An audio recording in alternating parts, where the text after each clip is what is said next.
What's going on, everybody? Teach back again with another video, and today we're doing our post-week 1 power rankings, our first power rankings of the season. You're going to see these a ton on the channel throughout the rest of the regular season, and hopefully you all enjoyed today's video. If you do, be sure to hit that like button to help me out a ton. If you're new around here, want to see more football content, just hit that big red subscribe button. And tell me what you think about week 1. What were some of your craziest upsets and some of your locks hit?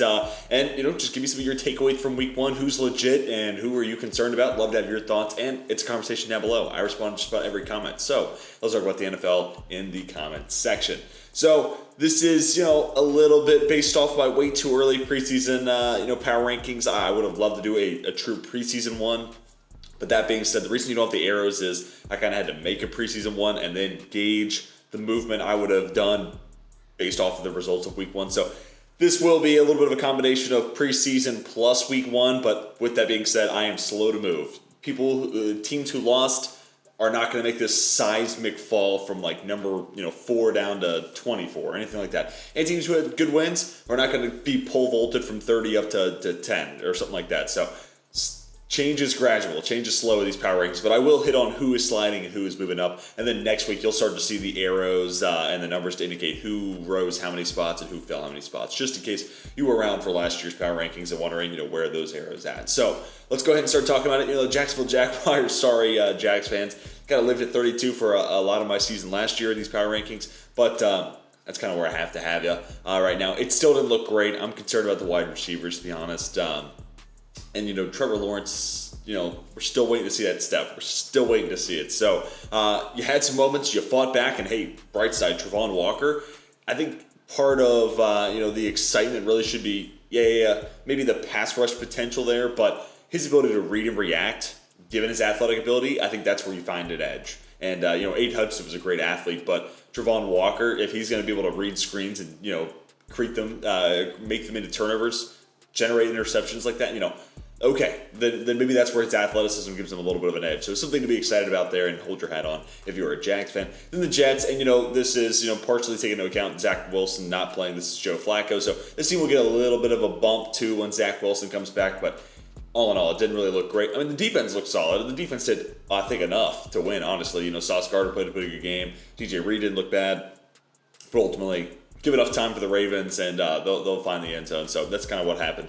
That Jets offense, though, looks a little problematic. The Falcons coming in at 30, and I know that may feel a little low given, they gave the Saints a run for their money. I think that's a little bit more in New Orleans coming out a little slow. But that being said, there's still some things to be excited about for this Falcons team. And, especially consider where this team is at in a rebuild process, being competitive with New Orleans is just a good sign. And ultimately, I think in a few months' time, you'll be glad that you ended up with the loss here, just because draft positioning has become so important. That's going to become the focus. So encouraging to see them be competitive and play a game down the wire against a better opponent. But that being said, the loss is probably the best thing long term for this team. The Texans get a little bit of a tie action here against the Colts.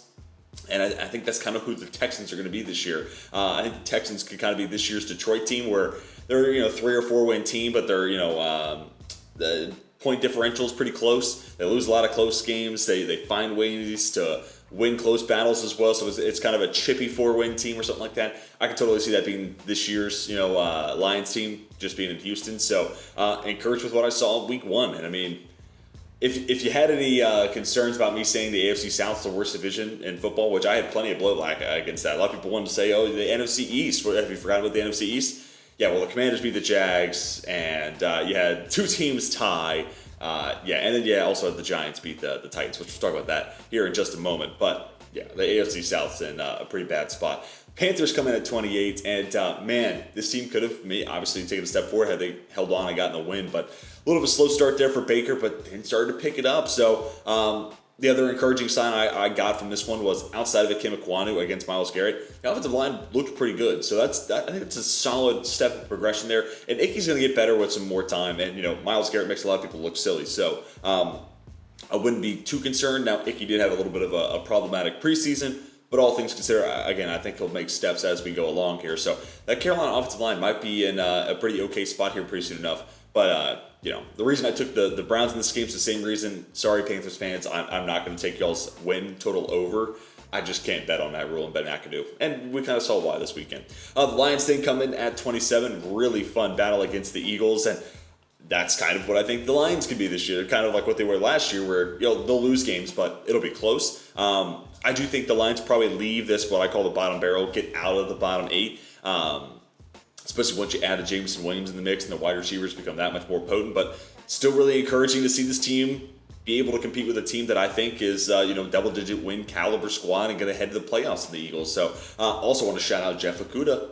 Had a pretty good game against Devonta Smith. I don't want to get my hopes up, but I've been waiting for this guy to break out. We all have been. And we might have seen that first game that indicates the, top 3 pick type of talent. So that's an awesome start to the season for Jeff Okudah. And if I'm a Lions fan, I'm really excited about that. So next up, the Giants. How about this win against the Titans? I don't know if anybody really saw this coming, but, I love the energy Brian Daboll's bringing on the sideline. He understands that, this team would be best off going 3-14 or 4-13 or whatever, so that way they can have a top tier pick and he can get his guy. I get that, and because of that, he's not holding back against Daniel Jones. He needs to tell him the stuff that he needs to hear. And you know what? For Daniel Jones, that might be the best coach that he's gotten, considering the guys he's been working with as OCs and Jason Garrett and Joe Judge, of course, is the head coach. So this might be what Daniel Jones needs. And ultimately, the kid stayed tough and engineered that last drive and then a 2-point conversion. I love that mindset. And you compare Daboll's thinking compared to Lovie Smith being willing to take the tie. That was kind of the one thing I didn't appreciate about Lovie Smith in that debut as a head coach for the Texans in that first game for the Texans. Being willing to settle for a tie, overtime, they're at midfield, 4th and 3. It's not like this 4th and long situation. Go for it, man. You have nothing to lose. Nobody's expecting anything of you. Go try to collect a win. That's what Daboll did. So, ton of credit there to Brian Daboll. Not a lot of coaches would make that call. Lovie Smith, quite literally, did not make a similar call. So, love that mindset. And yeah, coach up Daniel Jones. And hopefully this team's wide receiver room gets a little bit better as the year goes on, because I am still a little bit concerned about the name talent on there versus the production that we're getting. Then the Seattle Seahawks come in at 25. How about the Seattle Seahawks getting some sweet revenge against Russell Wilson? And Russ did not look good in this game. I will say it. We'll talk about that later on, though. But Geno Smith, on the other hand, exceeded expectations. So where I think I had the bar maybe a little too high for Russ, I probably had the bar a little too low for Geno, and he definitely climbed up and over that. I mean, he was making a bunch. He was, 1, running the offense, but then 2, on the run, evading pressure, just making circus types of plays, which I don't know if I think of Geno Smith when I think of those types of plays, but he was making it happen. And we saw some good battles between DK Metcalf, Pat Surtain, and Metcalf looked pretty good there. And as a guy who's not known for his lead route running, more so, physicality, winning down the field, winning the catch point, it's good to see him be able to work in the intermediate parts of the field against a pretty good corner. So all things I'm encouraged by there. For Seattle, a little bit of a concern there for Charles Cross, specifically in that 3rd and 4th quarter. Bradley Chubb started to push him around a little bit, but again, just like I talked about with Ekwonu, it's just going to take a little bit of time. And all things considered, the Seattle secondary wasn't all that bad. 4 catches for 72 yards for Cortland Sutton. It was Tariq Woolen, manned up with him pretty much the entire game. I say manned up, standing opposite of him most of the game. So not too bad, all things considered, for the number 1 target. And Jerry Jeudy had some big plays for sure, but all things considered, that Seahawks defense wasn't as bad as I anticipated. Now, is that because of Seattle or was that because of Denver? I'll kind of get my thoughts here in just a moment on the Broncos. So next up, we get the Chicago Bears at 24. Another win I would not have predicted. I know a lot of people were kind of high on the Bears being able to cover against 49ers. I just didn't see it possible. And I was wrong. Hey, I've been wrong before. I'll be wrong again. But the weather certainly played an impact in this game. But that being said, with those adverse conditions, Fields looked better than Lance, which that's an encouraging sign as 2 quarterbacks in the same draft class. And Fields was making big plays. He got, a big play out of Dante Pettis that kind of turned the tide and gave the boost the Bears needed. And then, it's Equanimeous St. Brown giving him the go-ahead touchdown. So Fields being able to work with what he has is an encouraging sign. That gives me hope that Chicago next offseason, with a ton of cap space and more draft capital, are going to say, yep, Fields is our guy, and now we have the resources to kind of give him what he needs to thrive. So that's kind of what I'm hoping ends up happening, but an encouraging first week of the year for Chicago.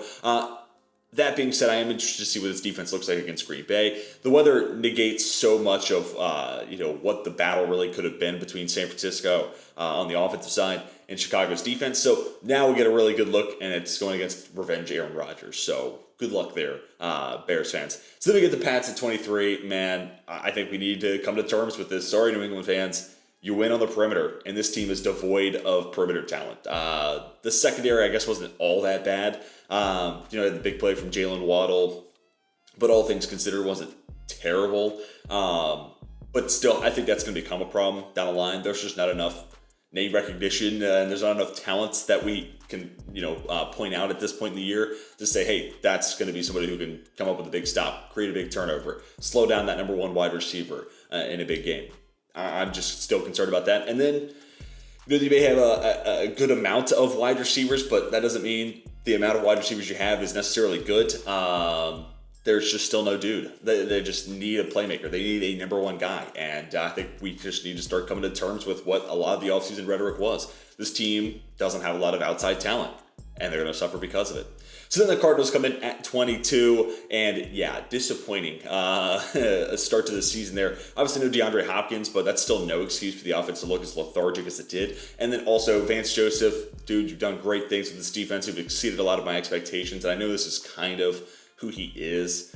But the man blitz, I mean, Pat Mahomes has never been blitzed so at as high a rate as he was this past weekend, 54%, and he's never had more touchdowns against the blitz in a single game with 4. So he totally misunderstood the assignment. And now it sets up a really interesting matchup with Kansas City and LA, where the Chargers are running that 2 high shells, cover 4, cover 2, and they're going to make Patrick Mahomes play with, the ball underneath. They're gonna force him to use yak weapons versus this man blitz heavy look where Mahomes just absolutely sliced and diced against the already pretty bad Cardinals defense. So going to be a little bit of a change in pace here, and that makes me excited to get more data points there on Pat Mahomes against those 2 high shells. But yeah, Arizona, you didn't understand the assignment.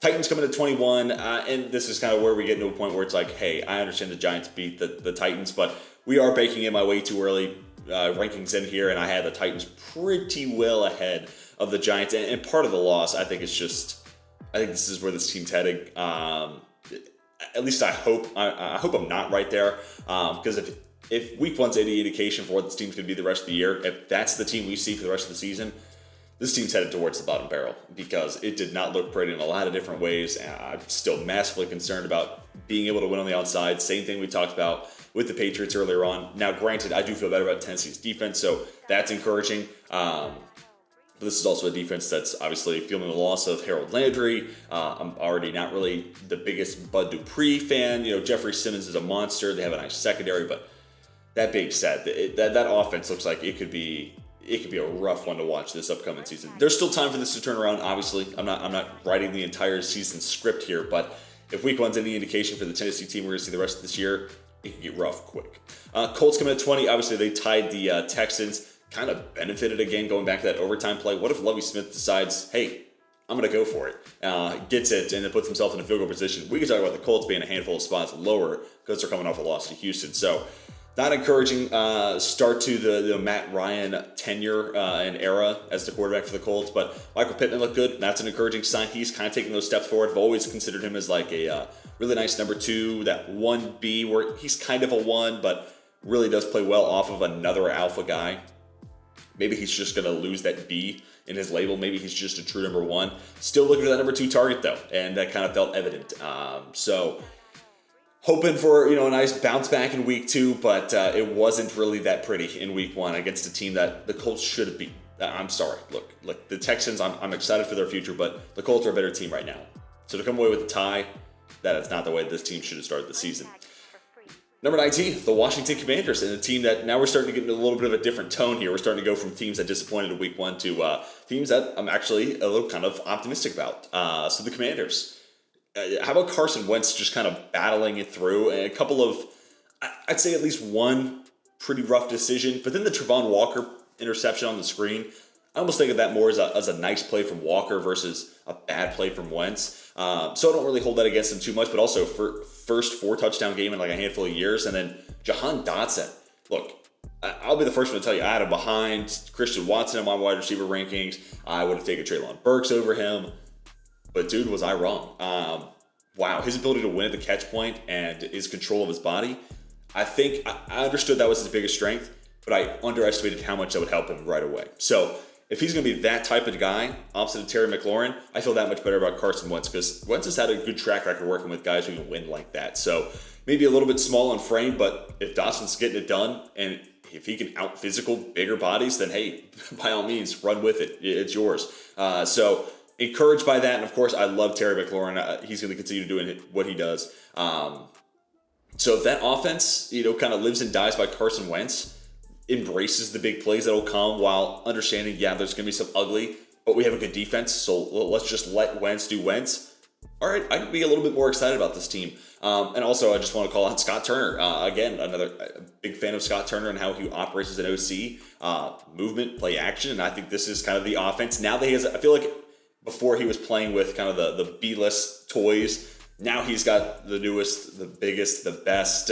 He's got a guy with an arm that's stronger than Carson Wentz, and he may have a lot of those Heineke where, it's a little bit of a roller coaster, kind of has that Heineke in him. But that being said, his arm opens up the field a little bit more. They got that much more talent at wide receiver, adding in a Jahan Dotson. Curtis Samuel gets in the end zone too, week 1. So it just feels like now Scott Turner is starting to have the toys that everybody wants to play with, as an OC. I'm using an analogy here. But and now we're going to really get to see that offense fully form there. So hopefully that made sense. But then moving on to the Pittsburgh Steelers. Look, they're not going to be ahead of the Bengals. Sorry, Steelers fans. That's not how these power rankings work. Again, change is gradual. And Pittsburgh came up from my way too early rankings about 5 spots. I was impressed by week 1.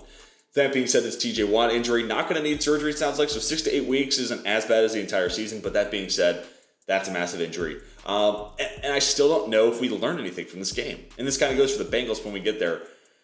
The Steelers can beat the Bengals if they get 5 turnovers, 7 sacks, have a kicker miss an extra point, or get a blocked extra point and miss a field goal, and there's an injury to the long snapper.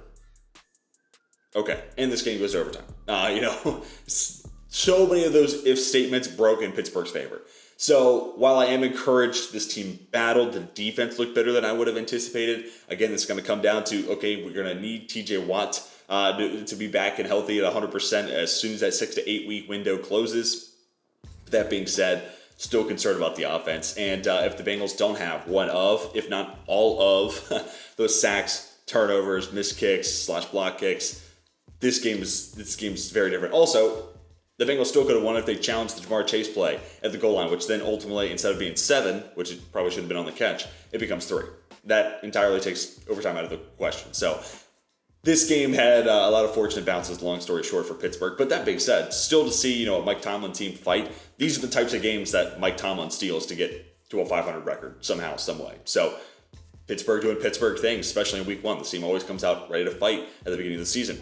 Cleveland Browns coming at 17, so they get the win against the Panthers, and this is probably a team that's headed down in the rankings here very soon. They do have the Jets here this upcoming week, so very winnable game there. But thereafter, I think you're gonna start seeing this team slip a little bit until at least we get to the Deshaun Watson point. But this team is going to live and die by Kareem Hunt and Nick Chubb. I mean, that's evident. So they do not want Jacoby Brissett being the deciding factor, and because of that, sorry, Amari Cooper fantasy owners, it might look more like 3 catch weeks. I think this team is going to be beyond run heavy. So that's a little frustrating there if you're an Amari Cooper fantasy owner or Donovan Peoples-Jones even in a deeper fantasy league. But I think that's the team's biggest strength, so I really can't knock them for it. And I don't know if I'd want to have Jacoby Brissett deciding if I win or lose that week either. So then on the other side, like I said earlier, Myles Garrett just absolutely obliterated Ikem Ekwonu. And kind of like how TJ Watt got that Defensive Player of the Year award last year, in part because it's like, hey, we always give this to Aaron Donald. TJ Watt's been a really good player. Let's give it to him. Myles Garrett might have just kickstarted his similar campaign this upcoming year. So Browns get the win, and shout out to Cade York. At a time where kickers are at their most inconsistent, it feels like 58-yarder for a young kid. That was a hell of a kick. So let's move on to the top 16. Now, we've got the Dallas Cowboys at 16. This team, again, is going to probably start moving down even more. They were right around the top 10. I think they were at 11 in my way too early ranking. So they fell 5 spots, which is a pretty substantial jump. And this will come down to the Dak Prescott injury. Like I talked about with the Jets earlier on, who your quarterback is going to dictate where you are in the power rankings, at least that week. So this team's going to fall down a little bit. The reason I didn't stop the fall much further than this is that, Jimmy Garoppolo's got to be in the question here, right? So I'm optimistic they'll be understanding and willing to make that move. But that being said, Trey Lance didn't necessarily look great, so maybe the 49ers are trying to hold on to him, and that kind of leads me into San Francisco at 15. Both Dallas and San Francisco, disappointing week 1s to say the least. Cowboys offense was lethargic. Same thing for San Francisco. At least the 49ers can then point to, bad playing conditions and a lot of rain and, a poorly taken care of field being, the cause of that. Also can lean on, first start of the season for Trey Lance, a guy who hasn't played a whole lot of football, versus Dak Prescott. You expect a little bit more. Prescott, though, did get injured. So really disappointing start to the season for two NFC teams that, depending on who you are, both make the playoffs in your preseason predictions, So not the way that either team wanted to start, and now some question marks start to arise at quarterback, and they also have that Jimmy Garoppolo link. Will San Francisco be willing to trade him and dish him and turn him into an asset? And will Dallas be willing to give up an asset to go find that, life float of sorts for the next 6 to 8 weeks? They're going to be fun teams to talk about these upcoming weeks. So then fast forward to the Broncos at 14. If week one's any indication, kind of like what I talked about with Tennessee, that's what the offense is going to look like. Dude, Nathaniel Hackett might be gone after year one. Now, I don't want to overreact. This is, again, I cannot preface this enough. I'm not predicting this. I'm not saying Tennessee's going to be terrible. Especially I'm not just going to say the Denver offense is going to be pathetic the rest of the season. But, dude, guys were running routes on top of each other. Calls aren't, getting into Russ and delays of game multiple times on a drive.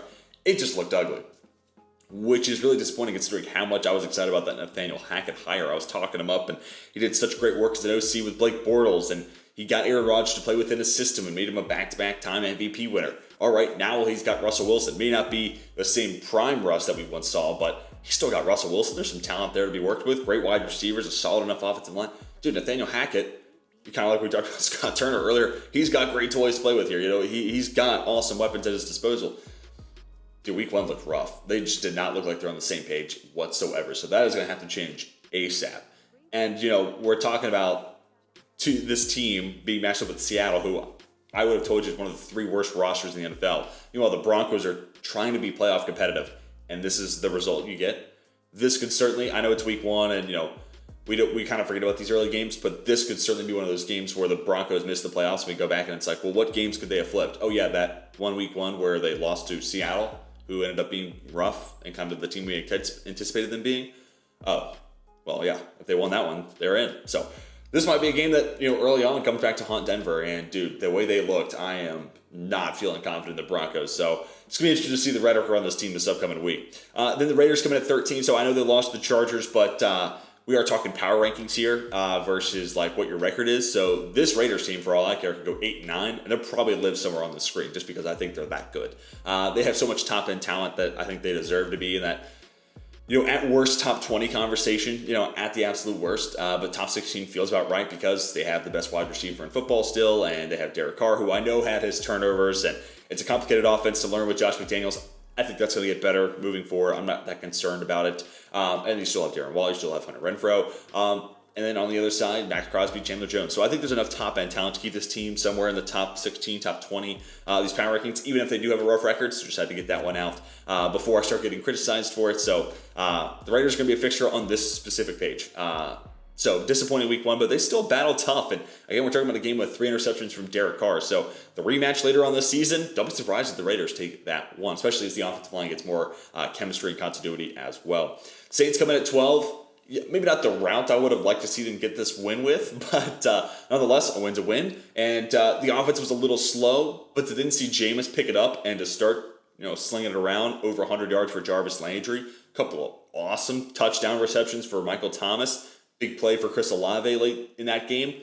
To see Jameis working around, facilitating for these types of weapons, this team can be fun to watch. This was kind of, the second half at least, was kind of what I was envisioning this team looking like this upcoming season and why I was so high on New Orleans. Now, granted, they're going to still need to be, clear of the injury bug. Otherwise, things are going to get kind of slippery pretty quick. But the week one results, after a tough, first half, battle back, get the come from behind win, I can get behind that. Now, granted, maybe don't dig yourself into a hole, but sometimes teams come out a little slow in week one. I'm totally okay with that. So to see the second half, I'm really excited, especially considering they take on the Bucs this upcoming week. So that's going to be a fun battle, especially if that momentum for the Saints carries over into that clash with Tampa. Dolphins come in at 11. And hey, it may not have been overly pretty, but Tua is now 4-0 against Bill Belichick. And Jalen Waddle with the big touchdown reception and using Tyreek Hill as a volume guy. A little interesting, but at the same time, his speed makes him such a dynamic weapon. I don't really hate it just because anytime you can get that speed, the ball, I can't complain. I can't doubt that thinking, right? So week one, getting to see this Mike McDaniel offense in Miami. Kind of excited to see where it grows and how it can expand upon itself. Tua wasn't perfect by any means, but again, week one, still trying to find himself in that offense. So be interested to see how that grows as well, especially considering you talk about Jimmy Garoppolo in San Francisco. He was just kind of running the offense. Is that all they asked Tua to do, or does Tua bring anything else to the table here? So again, it's going to take a little bit more games, but optimistic. And, at least we see the wide receivers kind of doing what we predicted them to be able to do this upcoming season. The wide receivers fit the part, if that makes sense. And then the Eagles coming at 11. This offense could be scary. And I mean, now I say that, and I understand the Lions. Even if I was impressed with Jeff Okudah, it's not the best defense in the league. I get that. But A.J. Brown, that trade's paying off. 10 for 155. I'm all about that. Jalen Hurts using his legs, efficient enough through the air. I'm here for it. Would have loved to see more from Devonta Smith, but dude, dropping 38 points against Detroit in Detroit, man, I'm excited to see what this offense turns into. You get the James Bradbury pick 6 as well. So some of the investments on the defensive side coming together. Now, granted, 35 points to a Detroit team and Jared Goff. I'd like to see that total a little bit lower, especially considering how much hype Jonathan Gannon was kind of putting on the table for his unit, his defense, and where the scheme was going to be heading. So, I'm still interested to see where that defense goes, because if you give up 35 to the Lions, what does it look like next week against, Justin Jefferson and the Vikings? So, yeah, just something to monitor there. Then we get to the Green Bay Packers here at number 9. Obviously, a disappointing result. I don't think anybody else would say anything differently. It kind of starts with that Christian Watson drop early. That really did kind of set the tone. And then, Joe Barry, we got to figure out that defense. And he's the second year as the DC, but man, that secondary looked completely lost. And that's so bizarre considering Jair Alexander, he got hurt and didn't play a whole lot last year, but he's so good. He can't be the problem, right? But then Eric Stokes, Rasul Douglas, the two safeties, they all played under Joe Barry last year. So why is Justin Jefferson wide open with nobody within 10 yards around him? What's going on there? So much of those, not necessarily busted coverages, but pseudo-busted coverages, I guess, mini busts. Getting Justin Jefferson wide open, no one's around for 10 yards, and then he scampers up the sideline, gets into the end zone for a touchdown. It's one of those things where it's like, I thought this defense was going to be so legit. What happened? So as much as I'm concerned about the wide receivers, I also look at a potential strength and a potential best defense in the league, and I'm like, why? Why did that look so discombobulated, disjointed? What is that about? So, multiple concerns for this team. I feel like the continuity of the secondary and the defense all in all will improve and get better next week even. But that being said, I'd be lying if that wasn't one of my biggest takeaways from that game, because I knew the wide receivers were going to be a struggle. And I even said in my way too early record prediction videos, it's going to take time. I think this team can get out to a slow start because they're still trying to figure out what wide receiver is who and what role. That defense was not the same defense we saw, specifically in the middle of the end points of last year. So maybe it just takes some time getting back in, acclimated with everybody, and adding Jair into the mix, whatever. But that was almost as concerning as the wide receivers to me. But moving on now into our top 8. So the Minnesota Vikings obviously score a huge win there. Kevin O'Connell, and they're more aggressive with Kirk. And Kirk didn't even necessarily have to play a world beater. I'm not even saying they trusted him and they were more aggressive with him to say they turned him into Pat Mahomes. No. They just put the ball in his hands. They engineered good looks and good opportunities for Justin Jefferson. Now, granted, he was getting open without having to beat anybody. Sometimes literally just no one lined up over him, or no one's occupying a space in his zone, and it's a broken coverage. So that obviously goes a long ways to make you excited about that offense. Still concerned about the defense, though, so this could be a team that's taking a little bit of a drop here. Even this upcoming week, like Pat Pete was the guy who got burned by Christian Watson, so what does he look like against A.J. Brown? So that could be problematic, and like I said, I'm so concerned about that secondary. So this team may be quickly out of the top 8, but nonetheless, week 1 is exactly what a lot of people anticipated. That's why the line moved so much. This team was at one point 2.5-point underdogs, then 2.5-point favorites. So the rhetoric was hot with this team. And then ultimately, this was the most predictable upset I've ever seen because of that, to where the line shifted so much and the game kind of played out like you anticipated. Yeah, you like that Green Bay secondary. You thought maybe Justin Jefferson wouldn't go for almost 200 yards and 2 tutties, but he did. And Kirk Cousins looked sharp, and the offense kind of looked like a Sean McVay type of system, and Kevin O'Connell might be onto something, and he might have all the pieces at his disposal to take that offense to the next level where they have kind of disappointed in years past. So optimistic about Minnesota, but I still do have my concerns. Cincinnati Bengals at 7, yes, it's an ugly loss, but I go back to what I said earlier. Did we really learn anything about this team? No. Okay, the Cincinnati Bengals can lose if they have 5 turnovers, 7 sacks, a blocked and a missed kick of some variety. and they don't challenge a goal line play with Ja'Marr Chase, which likely would have been overturned into a touchdown. If all that breaks against the Bengals, they could lose. Okay, cool. That's the one thing I learned this past week with Cincy. But I still think this team is in a great position, and also they didn't have a whole lot of players play week 1. And I go back to what happened last year, actually, for the Steelers week 1. They took on the Buffalo Bills. Josh Allen didn't play a single snap in the preseason, and the Bills kind of looked, they just didn't look as prepared as Pittsburgh compared to what the Steelers training camp has been hyped up and its reputation paints it as. So very distinct, different preseason, approaches. But because of that, Pittsburgh tends to be ready week 1, and they got a blocked punt against the Bills last year. They get the weird plays this year against the Bengals. So you take the offseason light and you get Pittsburgh week 1, you might regret it, but I'm not concerned about the Bengals, just like I wasn't concerned about the Bills last year, long story short. So I still got them here in the top 7. Then we get the Rams at 6, and yeah, I'm a little bit more concerned about the Rams than where I am at the Bengals, but I also, in my way too early rankings, respecting this reigning Super Bowl champs, had them at 2. They're not really my number 2 team. If I did a preseason rankings, they probably would have been like 5-ish. So a little bit of a knock here. They did lose the best team in the NFL in my eyes, and they did move the ball a fair amount against the Bills. It's just those turnovers and, ended drives early with those interceptions from Stafford. That's really what ultimately made the difference to me. So clean up those turnovers, this team can be okay. Where I do get concerned, Joseph Noteboom got a little pushed around, specifically against Von Miller on that one bull rush. I'm still thinking about that play. But then also, how severe is this Stafford injury? Can this team not get the ball to Allen Robinson because of it? Because that dude ran 1,000 routes and they just did not get him a good look. So a little concerned there, but it might just take a little bit more time for the elbow to heal or, kind of fully get integrated with Allen Robinson being that guy in the offense. I don't know. I'm hoping it's just a time thing because otherwise this team is going to fall out of the top 10 next week.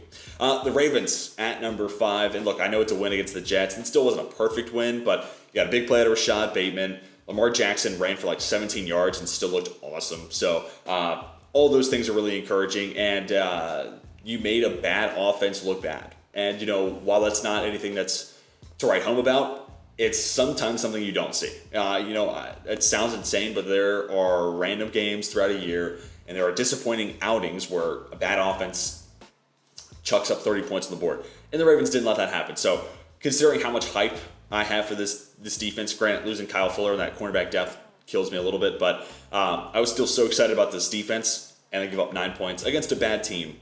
I understand that. And an offense with Joe Flacco at quarterback. I understand that. But the defense looked the part, which is an encouraging sign for week 1. Chargers at number 4, they move up a fair amount, and that's because of, some of the shuffling from around the league and some of the upsets and, favorite teams losing, kind of making this look a little different. But still like this Chargers team a ton, so not mad about it. They beat the Raiders by 5, so that's a quality opponent. It's a division game. Those always play a little weird. Yes, I'd like to see Justin Herbert open it up a little bit more. Still like to see a few more deep bombs in there. But all things considered, you saw the talent from week 1, and this was a team without J.C. Jackson. So hopefully they can add him back ahead of a week 2 matchup with Kansas City, who comes in at number 3. And my God, that offense felt like they had a note on their wall somewhere saying everyone thinks it's the Bucs and the Bills, or like a percentage maybe of the amount of people predicting Bucs Bills in the Super Bowl, as if to leave the Chiefs out of it. And that offense was on a mission. Now, granted, Pat Mahomes will absolutely slice and dice against the blitz, and he's never been blitzed this much in a single game. So it all kind of made sense there to tear up the Cardinals, and it's already a defense I don't think is all that good. So great first week to see what that offense looks like post Tyreek Hill. But that being said, I think it's going to look completely different against the Chargers because you're not going to see that much blitz. You're not going to see man coverage all the time. You're going to see a lot of two high shells. You're going to see a lot of cover 4. And you're going to be forced to kind of play underneath. So as excited as I was to see that offense kind of tear into the Cardinals, it's going to look a lot different in week 2. And now we'll get a good look on how Pat Mahomes has kind of grown, progressed as a quarterback and as a decision maker, but also losing Tyreek Hill and bringing in yak guys like a Sky Moore and a Juju Smith-Schuster, maybe utilizing Travis Kelce more in that type of role.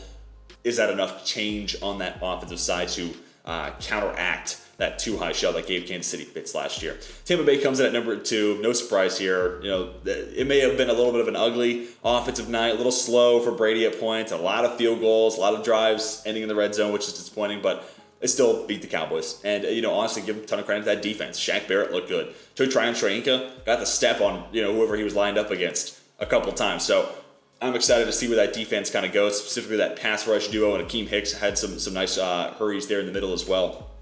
In the secondary, held up for the most part. I mean, CeeDee Lamb leaves that game with 2 catches. I'd consider that a win for that cornerback room. So, yeah, the Bucs are looking like advertised, and then the Bills coming at number 1. Won't need to draw on those two all that much because, like I said, a lot of people predicted Bills-Bucs in the Super Bowl, including yours truly. So, doesn't go, not too much of a stretch to say those are the top 2 teams in the league. But let me hear your takeaways from week 1 of the NFL season. What games surprised you the most? Who do you have moving up the most in your power rankings? Who do you have falling the most? Love to have your thoughts. Anything you have to share, let's talk about it down below in the comments section. Hopefully you all enjoyed today's video. If you did, be sure to hit that like button. It really would help me out a ton. If you're new right here and want to see more football content, just hit that big red subscribe button. That's going to do it for me. Hope you all have a fantastic rest of your day. And until next time, my name is Teej. I'm signing off.